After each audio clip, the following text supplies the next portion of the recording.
Hello दोस्तों, नमस्कार। तो आइए आज शनिवार का रहस्य तथा व्रत कथा के बारे में जानते हैं। शनिदेव को ग्रहों का राजा कहा जाता है। भगवान भोलेनाथ ने इन्हें न्याय देवता का उपाधि दिया है। शनिदेव को बहुत जल्दी क्रोध आ जाता है। इसी क्रोध को वजह से पिता सूर्य से नाराजगी बनी रहती है। इनको क्रोध से सभी बचने की कोशिश करते हैं, वरना व्यक्ति को मुसीबत का पहाड़ टूट पड़ता है। इसीलिए इन्हें प्रसन्न करने के लिए शनिदेव का व्रत रखा जाता है। शनि की कृपा से व्यक्ति को सुख और वैभव प्राप्ति होती है। जो लोगों का शनि दोष है उन्हें शनिवार का व्रत रखना चाहिए। व्रत कथा।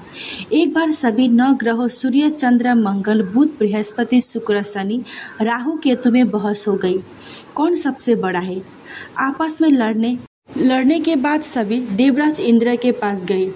इंद्र असमंजस की स्थिति में निर्णय नहीं दे पाते, परंतु उन्होंने सभी ग्रहों का सुझाव दिया कि पृथ्वी पर राजा विक्रमादित्य ही सभी इसका फैसला कर सकते हैं। विक्रमादित्य के बहुत ही ज्यादा और अपने अपने कारण बताए राजा को।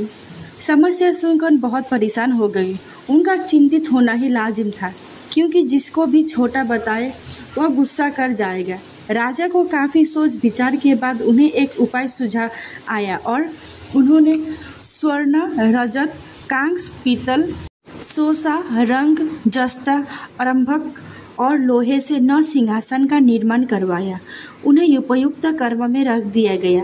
सबसे निवेदन किया गया कि कर्मानुसार सिंहासन पर आसन में ग्रहण करें। शर्त रखा गया कि जो सबसे अंतिम में सिंहासन आसन पर ग्रहण करेगा वह सबसे छोटा माना जाएगा, जबकि उस वजह से शनिदेव सबसे बाद में आसन प्राप्ति कर सके और सबसे छोटा कहला।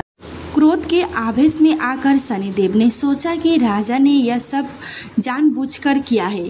कपिल होकर राजा से कहा, तुम मुझे नहीं जानता। सूर्य के राशि में 1 महीना, चंद्रमा को 2.25 महीने 2 दिन, मंगलवार को 1.5 महीना, बृहस्पति को 13 महीना, बुध और शुक्र को 1 महीना, लेकिन मैं 2.5 साल से 7.5 साल तक रहूँगा। मैंने बड़े बड़ों का निवास किया है। श्री राम को 7.5 आने पर उन्हें जंगल जंगल भटकना पड़ा और रावण को आने पर लंका के बंदरों का सेना से परास्त होना पड़ा। क्रोधित शनिदेव ने कहा कि अब आपको सावधान रहना जरूरी है। इतना कहकर शनिदेव कपिल अवस्था में ही उधर से चल गए। समय गुजरते गया और राजा की 7.5 आ गई। तब शनिदेव ने घोड़े का सौदागर बनाकर राजा के राज्य में चल गए। उनके साथ ही अच्छे नक्सल के बहुत सारे घोड़े थे। जब राजा को सौदागर के घोड़े का पता चला तब उसने अच्छा घोड़ा खरीदने के लिए भेजा।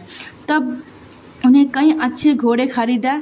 जिसके अलावा सौदागर ने उपहार के स्वरूप उन्हें शेरनागम नक्सल के घोड़े को सवारी करने को दिया। विक्रमादित्य जैसे ही उस घोड़े पर बैठ वह सरपेट वन के उधर घुस गए। जंगल के अंदर पहुंचकर वह गायब हो गए। भूखा प्यासा के स्थिति में भटकने लगे। अचानक उन्हें एक गौवाला दिखाई दिया और उनको प्यास बुझाई। राजा ने प्रसन्न होकर उन्हें एक अंगूठी दे नगर के अंदर घुस गए। वह एक दिन चलते चलते सेठ के दुकान पहुंच गए। उस दुकान में कुछ देर आराम किया। उस सेठ ने राजा से बातचीत किया। राजा ने बताया कि वह उज्जैन नगर से आया है। राजा के रहते उस सेठ का बहुत बिक्री हुआ और राजा को भाग्यशाली समझकर वह खुशी होकर राजा को भोजन कराने के लिए ले गया और उसी के घर में सोने लगा। सपने में शनिदेव राजा से बात करने लगे। राजा, तुमने प्रकोप देख लिया। मैंने तुम्हें अपना अपमान का दंड दिया है। और राजा ने शनिदेव को क्षमा करने को कहा और प्रार्थना किया कि हे शनिदेव, अपने जितना दुख मुझे दिया है अन्य किसी को ना देना। शनिदेव ने कुछ सोचकर कहा, राजा, मैं तुम्हारी प्रार्थना स्वीकार करता हूँ। जो कोई भी पुरुष स्त्री मेरा पूजा करेगा, शनिदेव का व्रत करेगा, मेरा कथा सुनेगा, उस पर मेरा अनुकंपा बनी रहेगी। कृपया चैनल को सब्सक्राइब कर दीजिए। धन्यवाद।